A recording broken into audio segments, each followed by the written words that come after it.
you know, the intention today is that I keep quiet and you ask questions. If there isn't enough questions, then I have installed a few which were asked either in writing or in passing, so that we can have, I hope, a useful time. So let us begin with you, and may I ask, is there anyone who wishes to come forward with a question?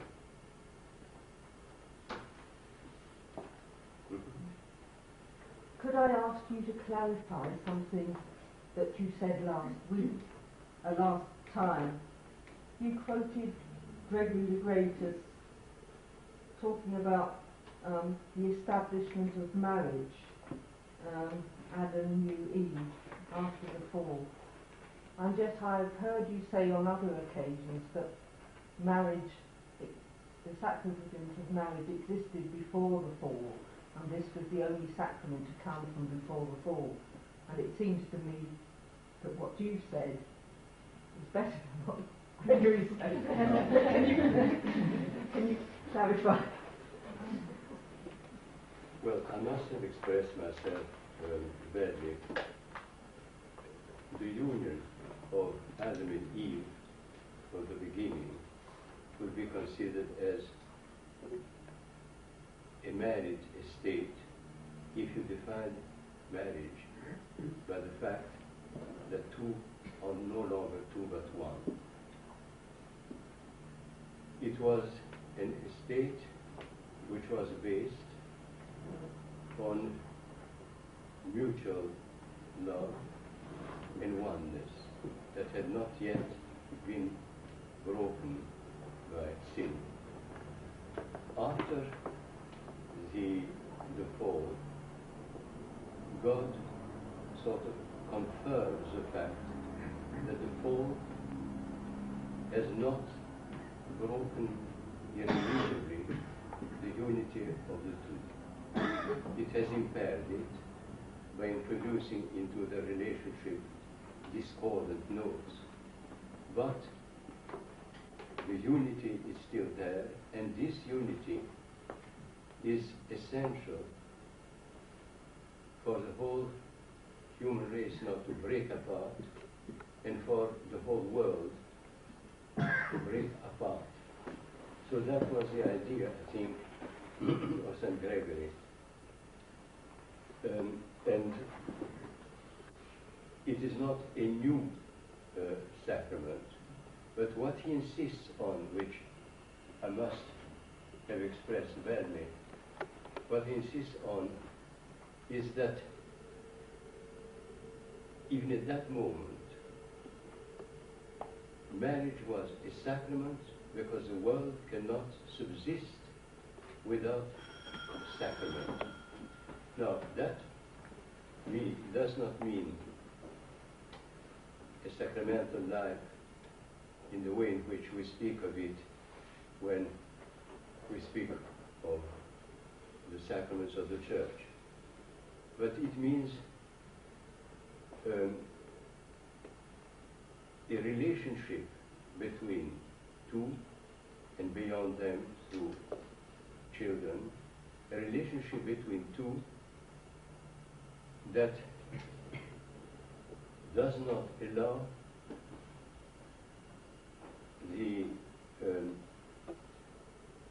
human race to dislocate, that is one thing, and on the other hand, makes it possible for the human heir to remain an image of God, one in many. I'm speaking one in many because at this point the Bible does not speak of the Trinity as such. So that it is a sacrament in the sense that it is a relationship in God of two who are not broken apart from one another. Does that make sense?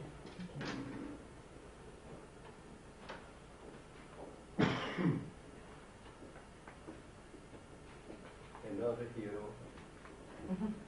Your Grace, what is then the purpose of marriage?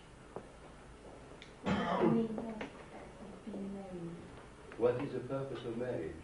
There is a widespread opinion, I think, in the Catholic Church that marriage is justified because of bearing children only. No, marriage is not justified only if there are children.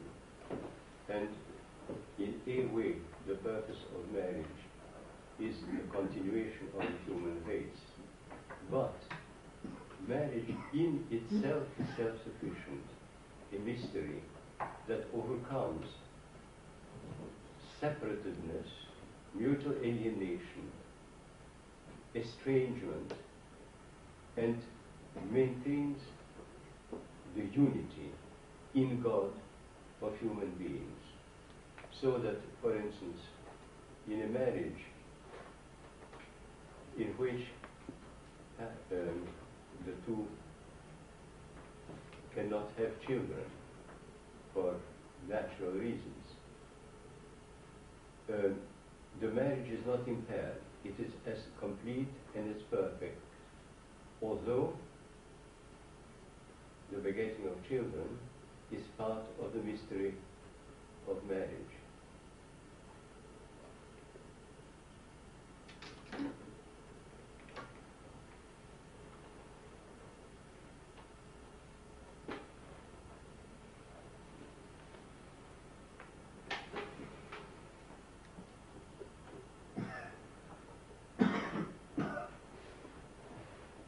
But as there is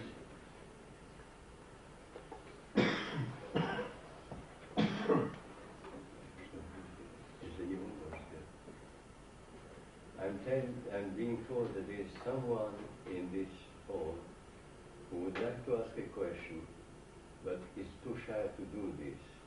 Supposing we all shut our eyes and open all the would this person summon the courage and ask a question? I will shut mine and wait, say, for 15 seconds.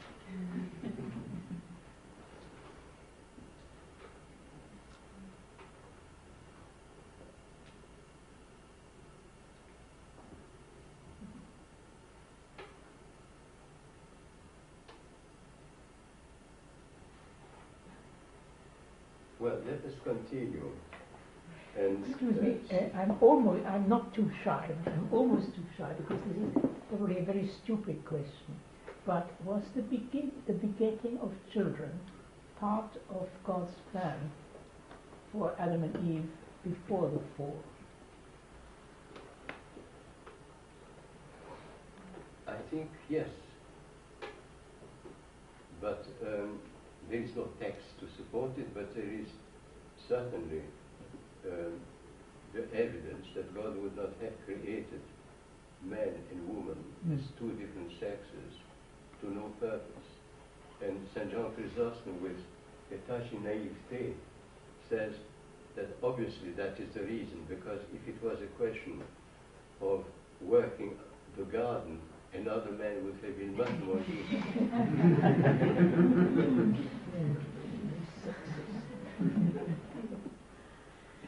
I wanted to ask about the healing of the body. What is the place of medicine in the Christian understanding of the relationship of body and soil? Is it against this view on the relationship of the soil and body? Well, leaving the relationship between soul and body as a separate point, the place of medicine is can be seen in two periods, as it were. Before the fall, there is no reason to think that there should have been a decay in health or illness. But once the fall came, the harmony of the world was destroyed, and sickness in all its forms began to appear. There is a passage in the book of Genesis, I think, that says, and gradually death took hold of mankind. It was a gradual process in which mankind grew frailer, weaker, more capable of being attacked and destroyed. Now, after the fall and throughout history, illness was present, but also healing was present. And there is a passage in one of the Deuterocanonical books in which we are told, if you fall ill, do not despise the help of a doctor, because it is God who has created the drugs, and it is God who has given the healer, the doctor, his knowledge and wisdom. But when you fall ill, turn into yourself and ask yourself what is wrong with you in general. In other words, not in biblical terms, but ask yourself whether what made you frail and capable of falling ill and giving way to illness, whether it is not your mental condition, the fact that you are not fighting for health, the fact that there is a deep disharmony in you which reflects also on your body. And so he says, the book says, examine yourself in addition to this, but do not despise the healer or the drug. There is in the life of Saint Seraphim also a passage in which he advised someone to go to the doctor, to be treated, because God has given the knowledge to the doctor and the power of healing to the substances which are used. So that you can find in the book of Sourozh, in the 38th chapter.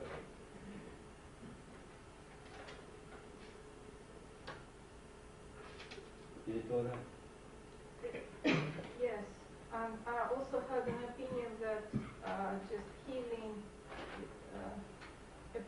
just going to the healer, to a doctor, means just the fear of death. You're driven by the fear of death, which is not right.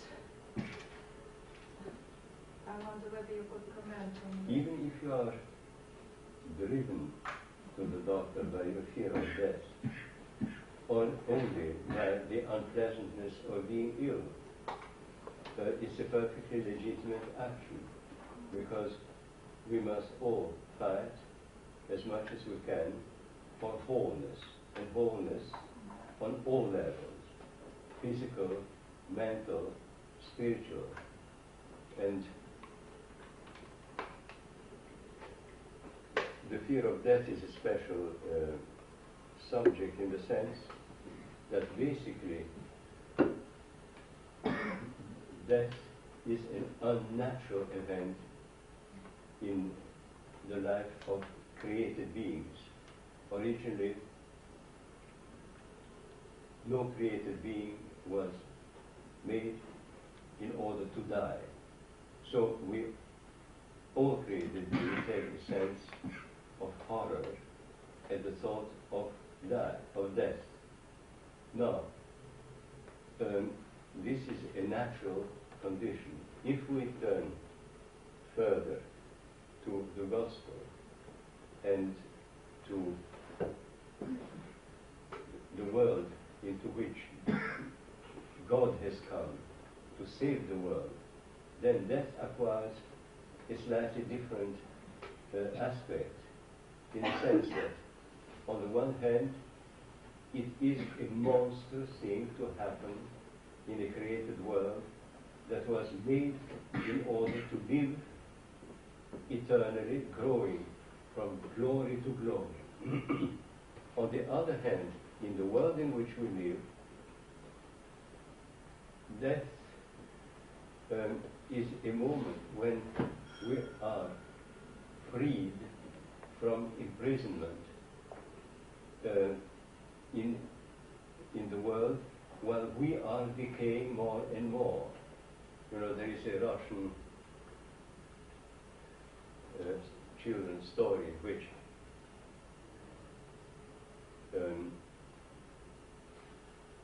a person obtains the power of not dying, but has not got the wisdom to make sure that not dying goes together with not aging. And gradually this person goes from strength to strength, and then down and down and down. And a moment comes when frailty, illness is such that this person longs for death, which escapes it. So in that sense, death is a liberation. On the other hand,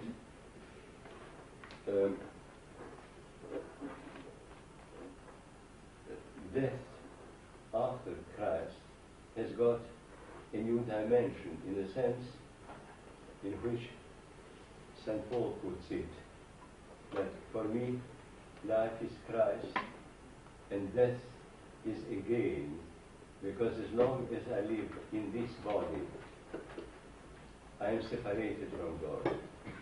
And it's only by being free from the limitations of my body that I will be able to be face to face with Christ and into a relative plenitude of life. I say relative because plenitude of life will come only with the resurrection, with the body being alive and not only the soul.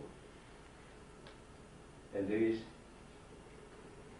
a remarkable passage in St. Ephraim of Syria, just a phrase almost in passing, in which he says that when we speak of the resurrection, we must not imagine that it's enough for our soul to wish for the resurrection of the body. The body is free to say yes or no. So the resurrection is conditioned not only by the longing of a soul, but by the acceptance of new life by the body. And if what I have said in the talks is sufficiently true, then the body, the material substance of the creatures, is pure of stain. It is a victim of the fall. It is not a cause of the fall.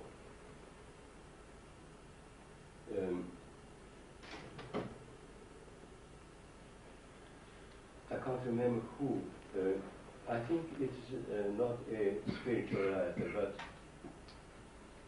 Dr. Alexis Carrel, in his book, one of his books, who says that the body has natural functions. For instance, hunger, tiredness. It is our psyche who superadds to it greed or laziness. And I think it's a very important thing. Our body asks for food. We say, oh yes, but what I want is to go to the best restaurant and get this and that. The body asks for water. We say, no, I prefer good wine. But this is not a cry of the body. It's a activity of our psyche. And in all orders, the body is stainless and a victim at the same time, because things are forced upon it which are not his longing. The body wants food. It does not want the kind of food that destroys it, and so forth.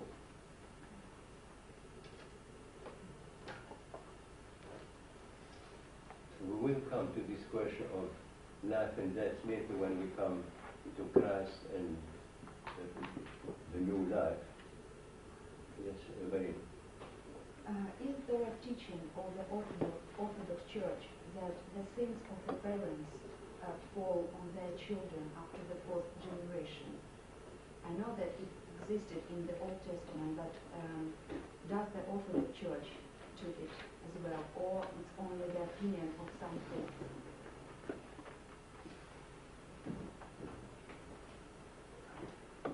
There is no teaching in the Orthodox Church that the sins of the parents fall as a curse upon the children, that they will have to pay for it.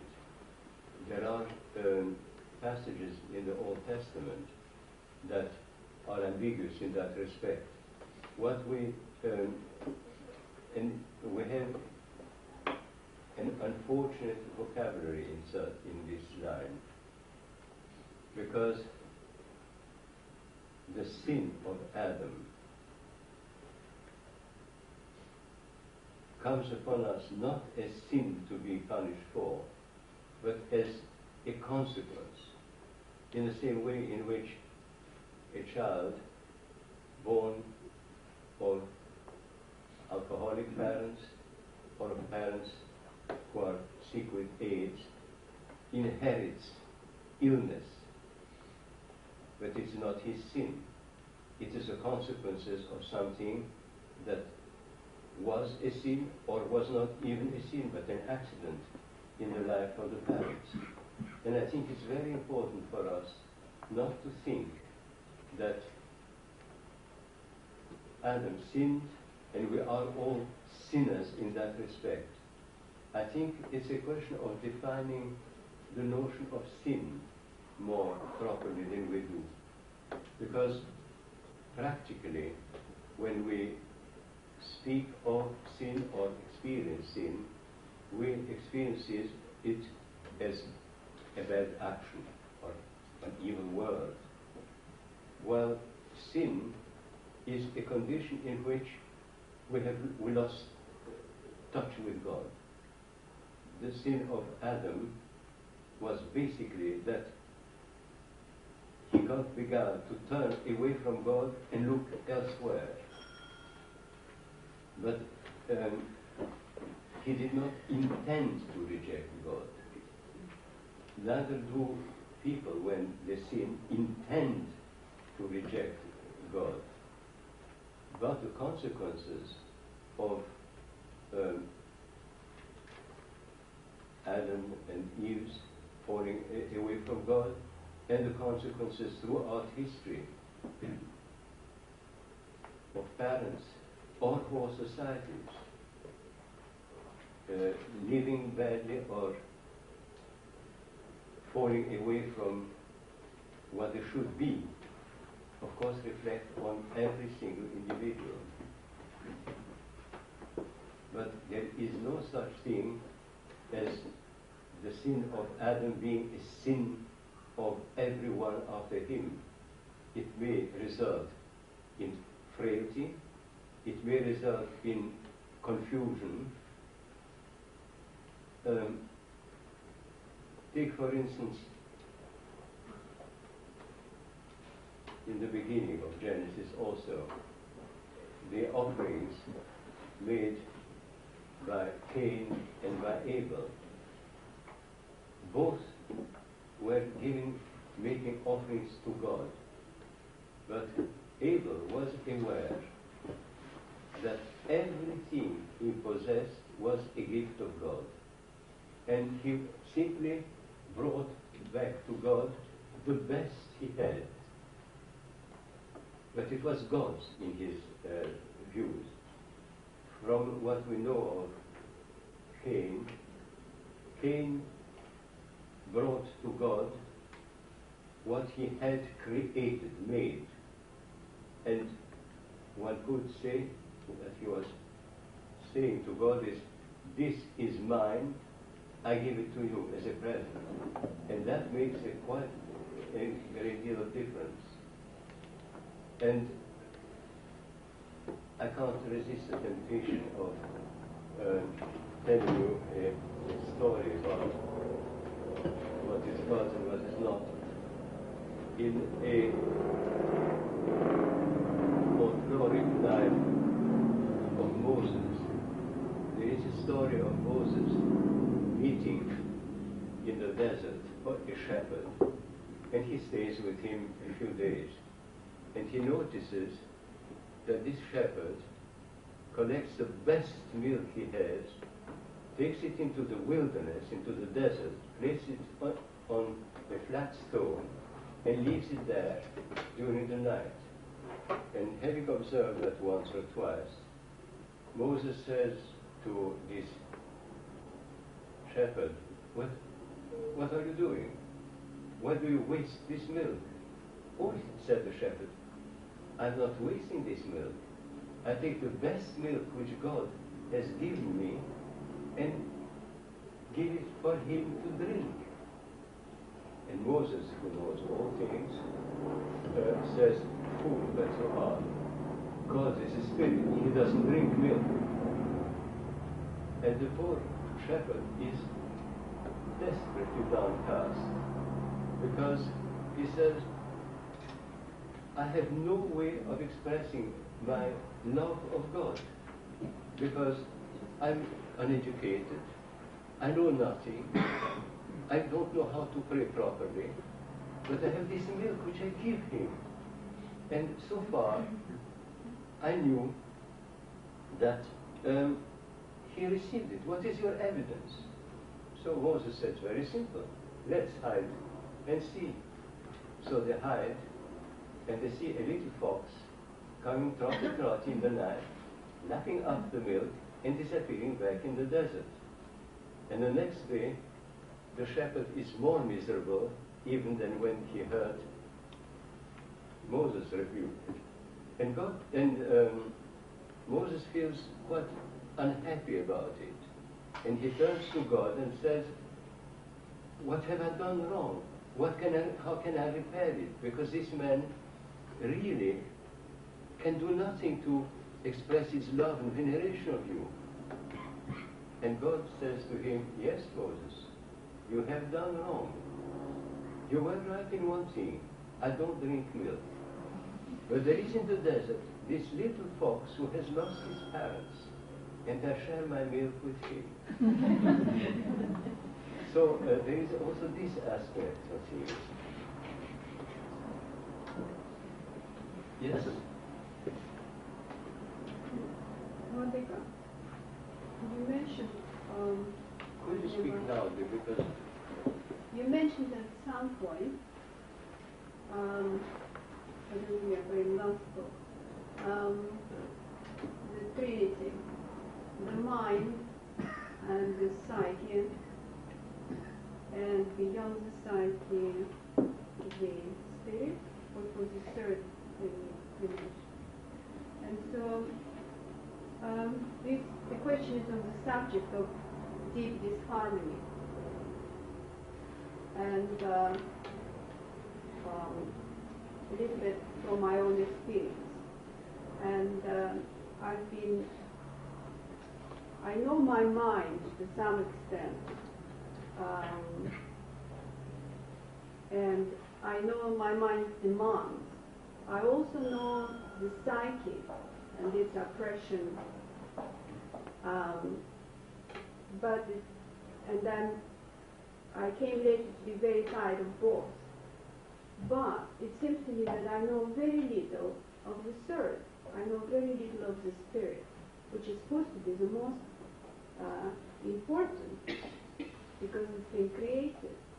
And I came to the point to realize that I actually can't recognize, the first two are so demanding and noisy and horrific. And I actually suddenly realized I don't know the third one, the very one.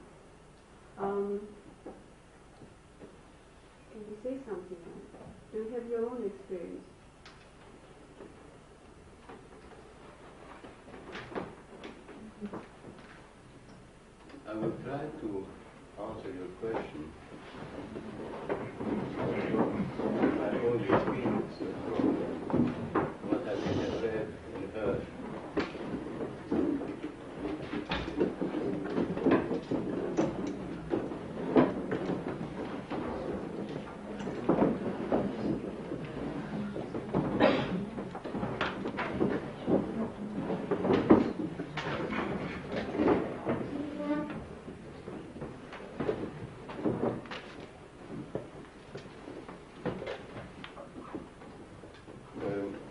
St. Paul and spiritual writers make a distinction in a human being of three things: the body, the the soul, which we would call, or the psyche, or and the spirit. Now, the body is a simple proposition in a sense. It is our material support as God has created us, but as a result of our fault and our personal sins, what could be pure materiality and in its purity, in its perfection, in its harmony, is continuously impaired and soiled by our desires or the way we treat our body.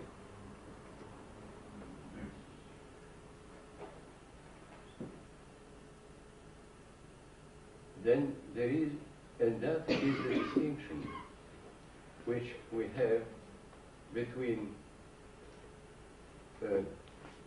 the body and the flesh. The body is what God has made and willed it to be. The flesh is the same body having become a victim of the human sin. Now,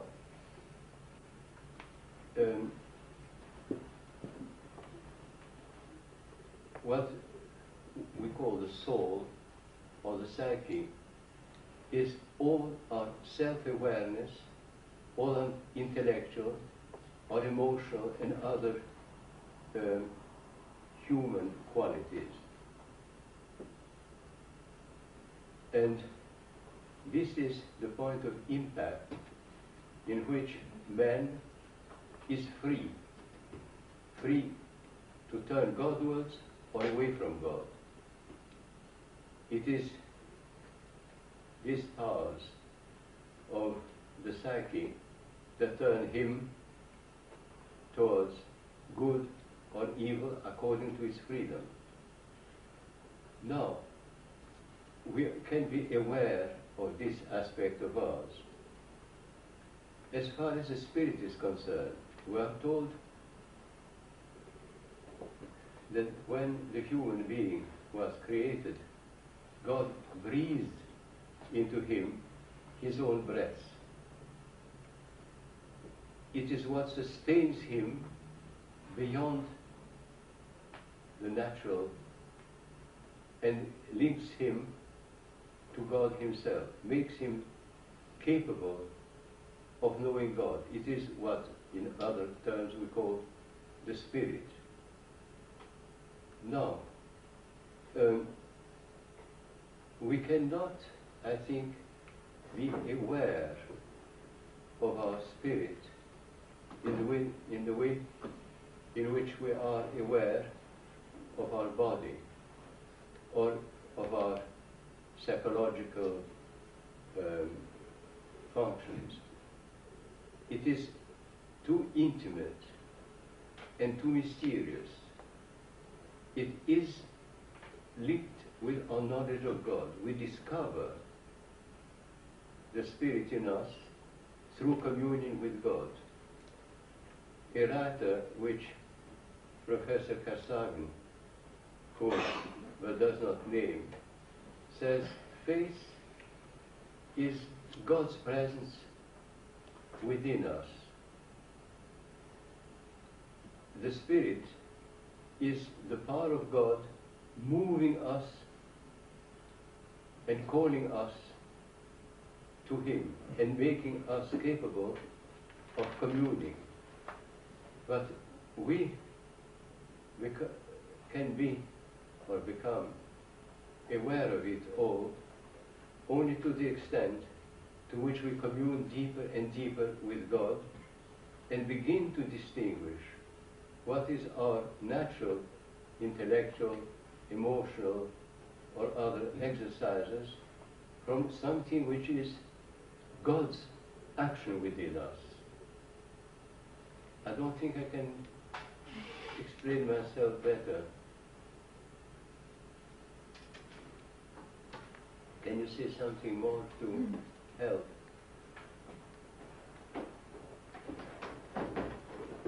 Well, my thought was like this, that it should be, I mean, that's my sort of very primitive logic, it should be a very powerful element, the Spirit, because it is going to live beyond and live the eternity.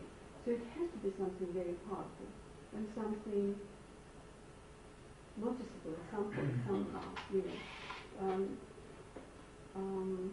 I'm just so disappointed with the mind and the psyche, and I'm just, you know, searching, and I think, where is it? It has to be somewhere.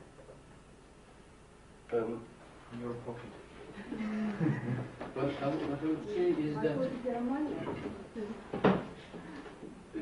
it is if the life power within us, but we cannot analyze and recognize it as such. It's the power to live. It is our elan Godwards. It's our elan towards our neighbor. It's our awareness that we are more than flesh and intellect. It's our sense that there is in us something that is a beyond, which is at the very core root of our being, and also lifts us above us. In a way, one could say, as a spiritual writer has put it in another context, we do not see the light, but the light allows us to see everything. We cannot see this divine presence in action within us until we have reached such maturity of spirit that we can commune with God with a deep awareness of it. But otherwise, the power of God is in action in us, giving impulse to everything which is our psyche, everything which is our body, driving us, calling us, moving us heavenward, Godward, beyond the empirical self which we are now. Radhika, last thing on that subject is that everything what you mentioned about the power which pushes us towards God, and that is the Spirit, directly in conflict with my psyche and with my mind, because my mind and my psyche doesn't want any of that. It conflicts with, I mean, my psyche wants exactly, you know, something very human and comfortable, just wants comfort, and mind wants even more. I mean, and so they are actually in contradiction with this force. I don't think you need be aware of it, because it is We are not aware of the light in which we are bathed. We are not aware of the air which we breathe. We are not aware of a great deal of things within us and around us, which are our life, actually. And if you turn to the states, who are becoming aware of God in an intense and concrete manner, then they become aware of these things. We have got to grow a great deal, or to be confronted of a sudden, almost from the outside, say, like St. Paul on the way to Damascus and other states, other situations, that no, there is in me something that can respond to someone who speaks to me, someone who is there. But this is not our continuous condition. Yes. How can we be absolutely sure that the faith that we have is really a faith in someone who we've been taught and we believe he cares for us and is a loving God, and is not a great auto-suggestion with which it fulfills a longing psychologically and spiritually? How can we be sure that our faith is really what we think it is?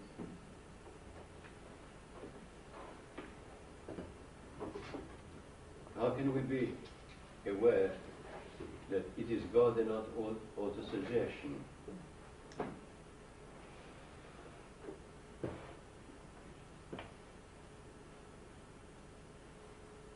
I think somehow there is in the presence and action of God something which is contradictory to auto-suggestion.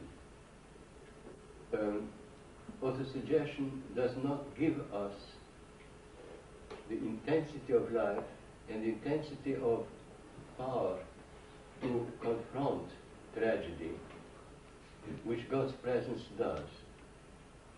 If we allow God, if we give God the benefit of the doubt, in the sense that if we do not say everything which is wrong is your fault, and what is good, well, I can manufacture myself.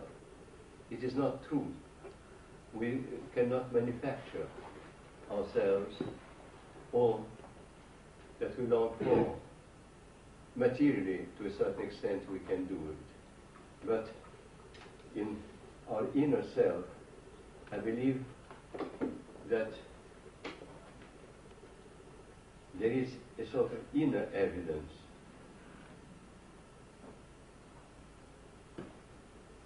I don't think I can give a proof or proofs for that.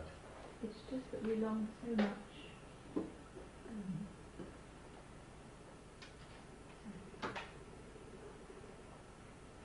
We long so much to believe, and we have believed very often that something happens, and suddenly we wonder it's a great calm.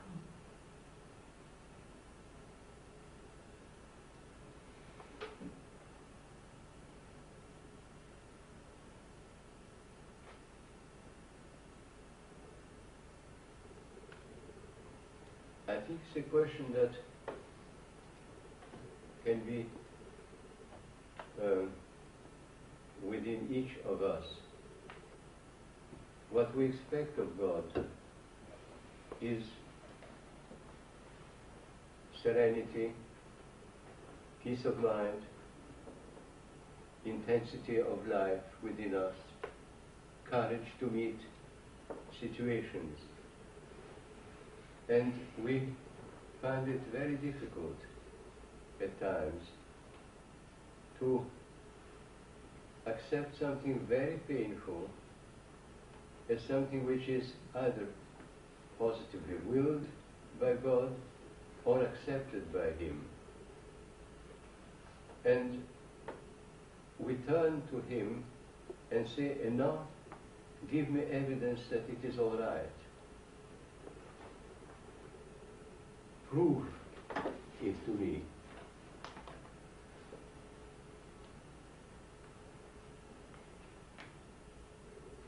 And we don't always get this evidence. The thought has just come to me of a passage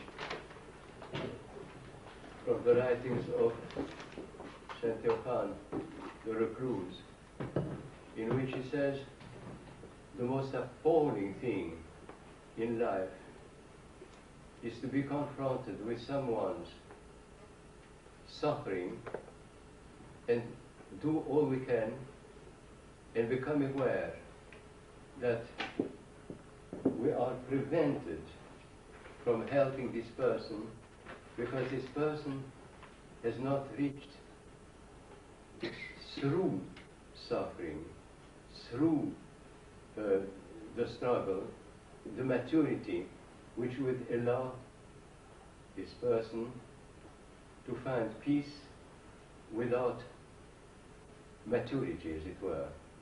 You know, a little as when someone is given a task, finds it difficult, at times someone fulfills the task instead of him or her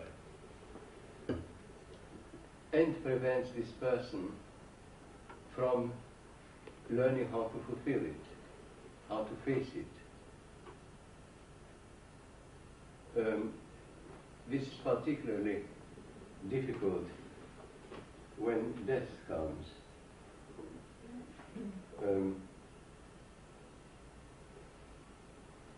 My father died on Easter Monday. My mother died during the night from Good Friday to Saturday. And I remember one of our singers in the choir saying to our choir master, well, we'll have a dismal Easter because Father Anthony will have nothing but misery to share with us. And I was so grateful to the choir master who said, no, he believes in God sufficiently. And I think there are moments when we can be in extreme pain and distress, but we can say, I trust you. I trust you in spite of the fact that everything is against you. I always expected you to be my friend, my protector, my defender, and here you let me down. Am I going to say, if that's the case, I can't trust you anymore? Or can I say, if you leave me alone, it's to give me a chance to be strong, to be faithful, and to be furrowed very deeply in my soul, so that I can receive a new seed of life. I know that this sounds insensitive, but from my experience of death and the death of many, many people around, this is what I have come to feel. That there are moments when God says, you have trusted me in good things. Can you not trust me if I just step back and say, I see in you enough strength, enough faith, enough maturity for you to face things, and then I will come and add not consolation, but something more wonderful than this into your life.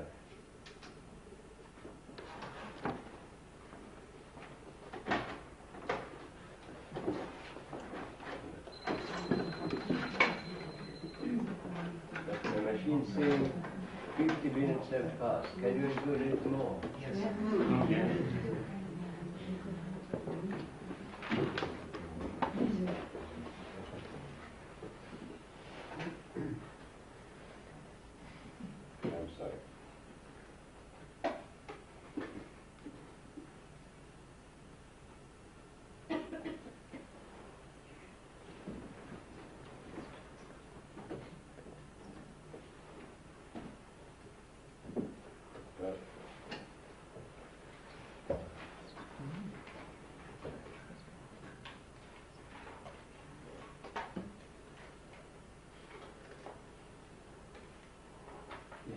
I'm sorry.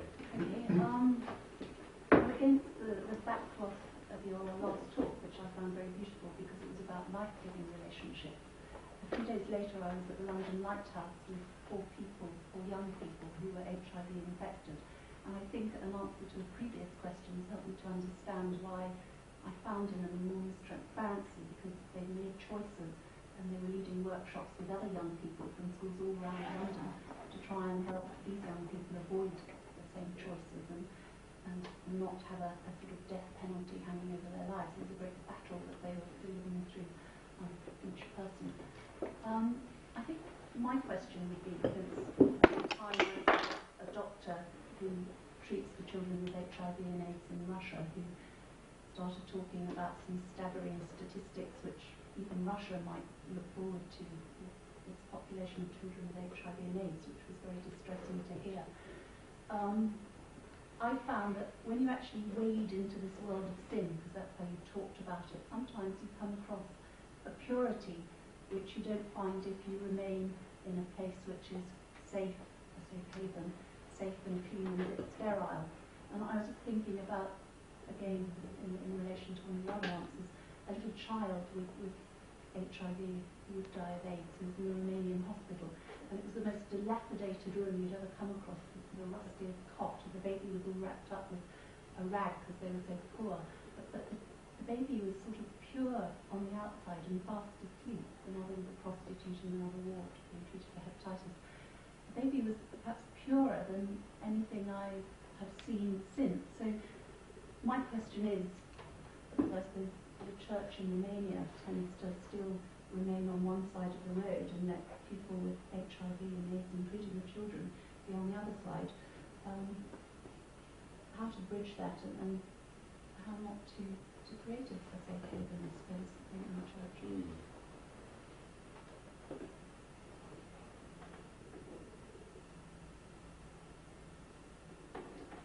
I think there are two sides to what you said. Speaking in general of any disease or any condition, there are very many people who are simply victims. And these victims, at times, not always of course,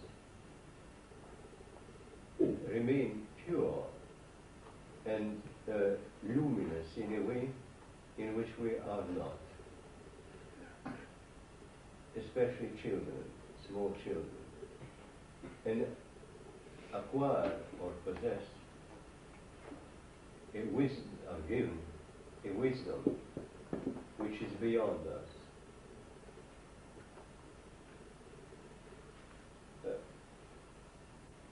I remember the case of a child. I can't remember whether I saw the child or whether a senior doctor told me about it, so I may have told the story in various ways because the point was the child and not the story. A child who was small but mature enough to think and to respond, and who suffered a great deal. And one day the child was asked, how is it that in spite of continuous suffering and the awareness that you may die, you are always at peace? And the child says something to the effect, I'm not making quotations, something to the effect that I've been ill so long, and you know, in the life of a child of 7 or 8, 6 months, a very long time, I have suffered so long that I have learned now not to suffer today yesterday's pain, and not to anticipate tomorrow's, and to face only today's. Well, this is something which I believe very few grown up are capable of. And not only physical pain, but pain on all levels, fear, or distress of any kind. We suffer in a cumulative manner. When we suffer now, we bring into it all the suffering which we have had. And in a way, it is natural. In another way, when it is grown-up people, it can be controlled. In a way, it is natural because people who are perfectly or very well controlled may come to a point when they can no longer manage it. And I remember when I was a little boy in Persia, there was a very courageous Cossack officer who had proved himself in battle, in the war, and whom I admired for his extreme courage. And then he got news of the illness, I think, of a friend, and he suddenly burst into tears. And I remember I was 5 or 6, and I turned to my father and said, "What's that? This man who is so courageous, so firm, so unshakable," and he begins to cry like this. And my father said the thing which I have kept all my life. He said, "Remember that in every tear a person sheds, there is all the pain and suffering of his whole life. One does not simply cry for the momentary event.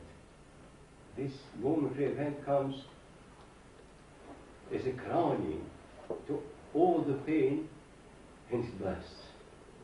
And I think that is an irrelevant thing. And a child can be serene in a way in which we cannot, because the child doesn't accuse himself of anything, and he doesn't even accuse others. It has come. And if the child is surrounded with sufficient care, the care counterbalances the agony. This I have seen in children's wards in hospital. I have not seen what you have seen in Romania. But one of the important things is when anyone suffers, that the suffering should be counterbalanced by the understanding and the compassion and the care of others. I don't use the word love because it is too great a word, but it doesn't correspond either to a sentimental treatment of the person, encouraging the person. It means compassion, suffering together with the person, taking the person's suffering into one's mind and heart, and suffer our own pain, and in sympathy with the other,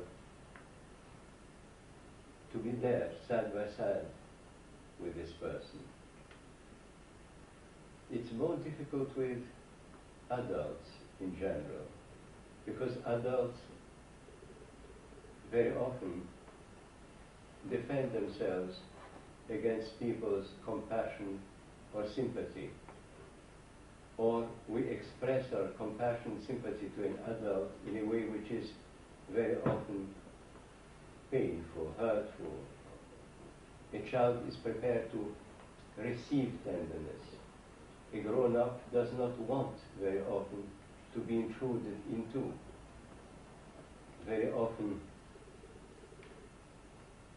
there is not enough trust on the part of a grown-up person.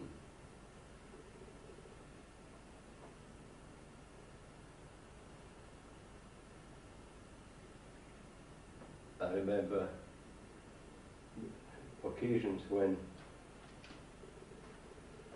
people came to visit a patient in hospital, and one could see that the visitor hoped not to be involved, and said to the patient, "How are you today?"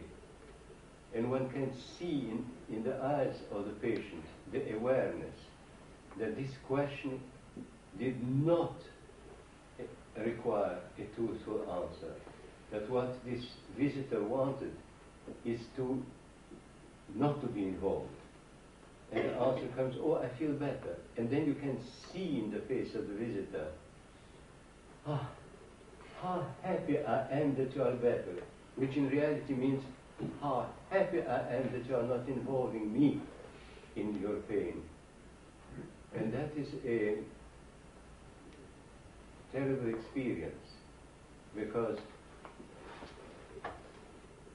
the suffering person is left with a double suffering. The actual suffering that is there, and also the feeling that the other person doesn't want to share it. That stay alone with your suffering, but do not spoil my peace by forcing me to share it.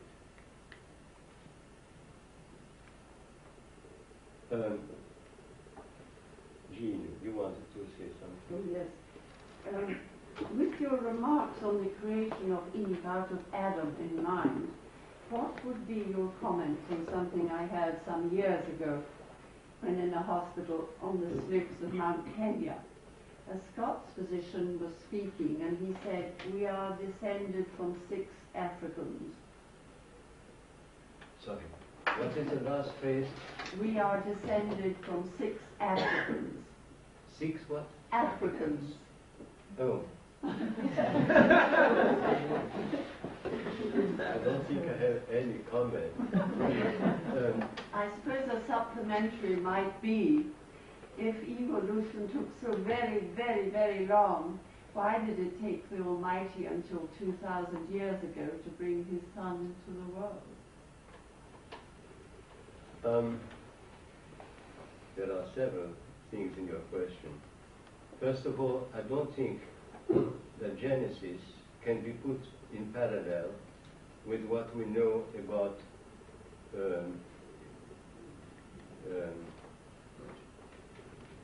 the appearance of man and the evolution and so on. It's not meant to. It's meant to give characteristics, and certainly not chronology and not description of events. The other thing is that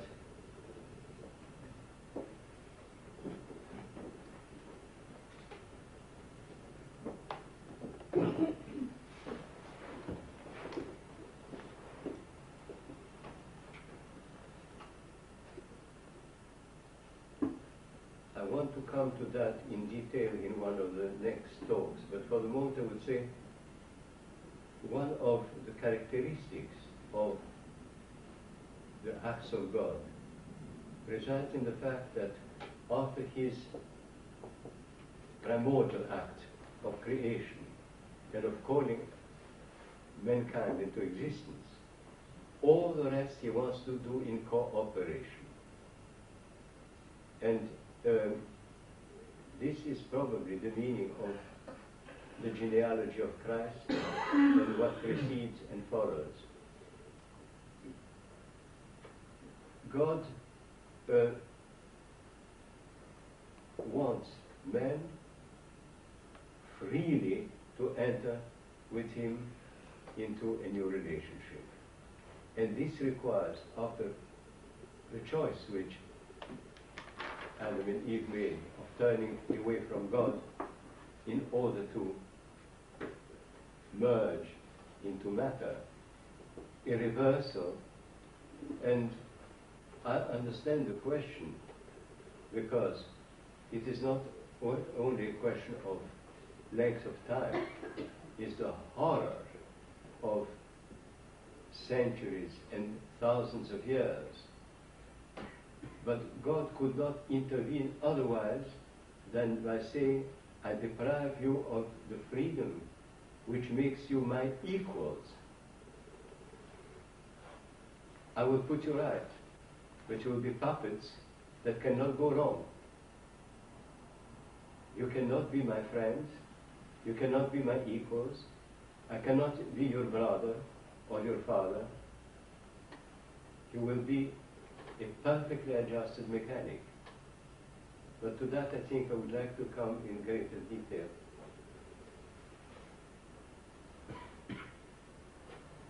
One more question after which I'm finished. Okay. Yes, what I wanted was something very clever.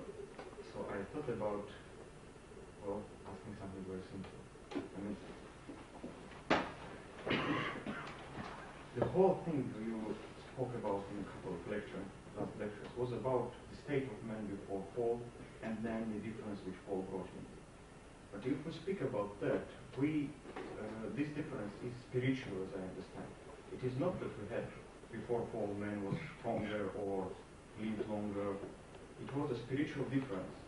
But with this, there is a little. I mean, I can't say that I had hand, but I had lost hand, and haven't got to an anymore.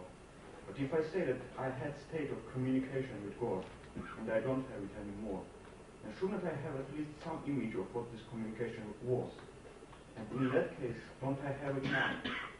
I mean, if I can't say things like, I was thinking, but I'm not thinking anymore, that would be self-contradictory.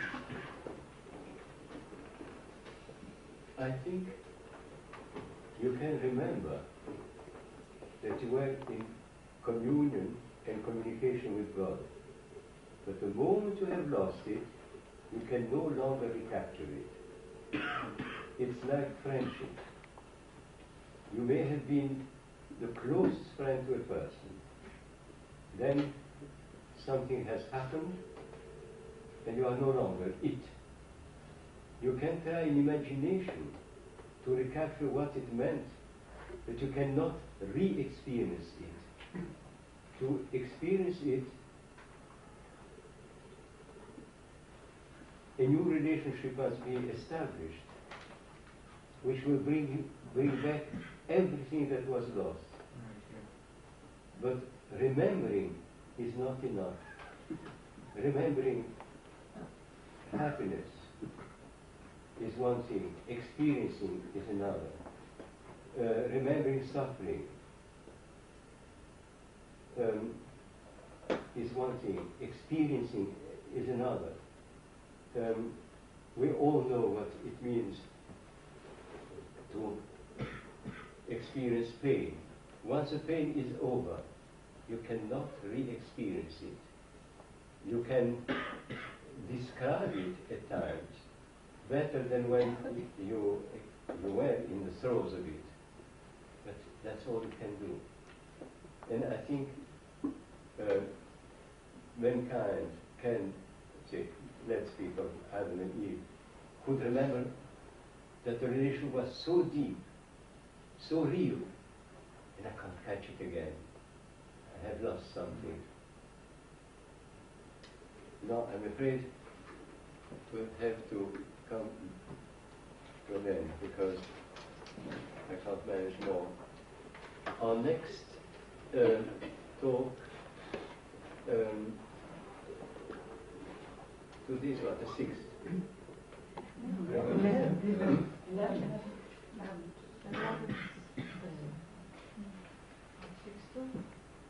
Well, look up in the timetable when our next talk is, because I don't want to confuse you. And I will continue what I would like to do, but there are several things I want to do, and I don't know which one. There is one thing I would like to do, is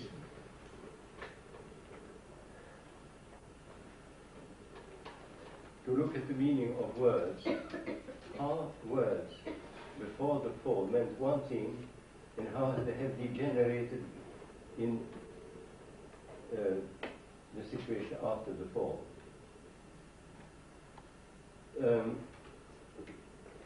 Well, to give you just a crude example, which in the English Bible, God is called the jealous God. And from there is a whole theology of the jealous God that has emerged.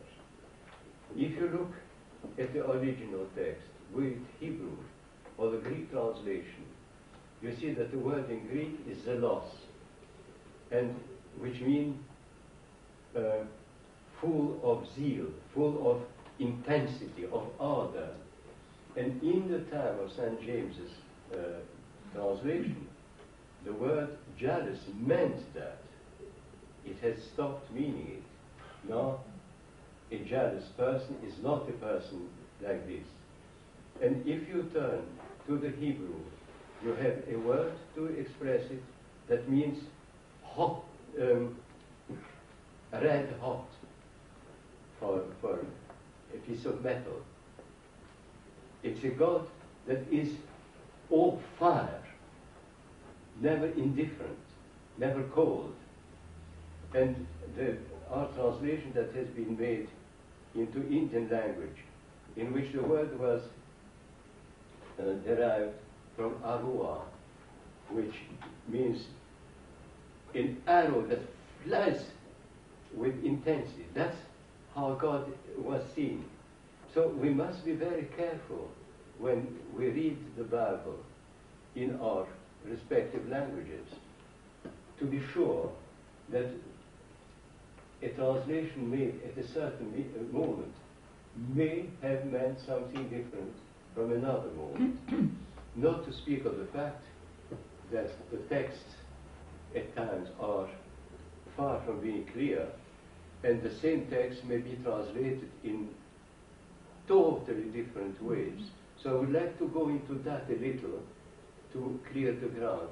Nadia, just one moment, yes. What is the best English translation do you think we can read now? You know, in English, the best translation. I think any translation is approximative. There is an Italian saying that traduttore e traditore, a translator is a traitor. But there is a remarkable passage, a remarkable fact, that all the saints of Christendom read the scriptures in unsatisfactory translations, but they did not read it with a dictionary. They read it with all their soul, and they knew what it said in spite of what was written. And Sylvan of Mount Athos said once that if all the scriptures were annihilated, it would make no difference, because they could be known by the Holy Spirit in the hearts of every person who seeks God. So we should not be so terrified of translations, but we should not build a world outlook on one word or another. I'll give you another example. On the eve of Christmas, we read a passage from Isaiah, which in the English translation says that a child will be born from the Virgin who will not drink, well, strong drink, not to use the odd words used. The same passage is translated in the Septuagint, which were translating 100 years before Christ in Alexandria. A child will be born who, before he can discern good from evil, will have chosen the good. The same words were seen because of the writing. So that we must be very careful not to become slaves of a text, to use it, yes, to ponder over it, but then to turn to God and not to the dictionary, or to a good dictionary that will enlighten us about basic meanings. Now, I will stop at this point and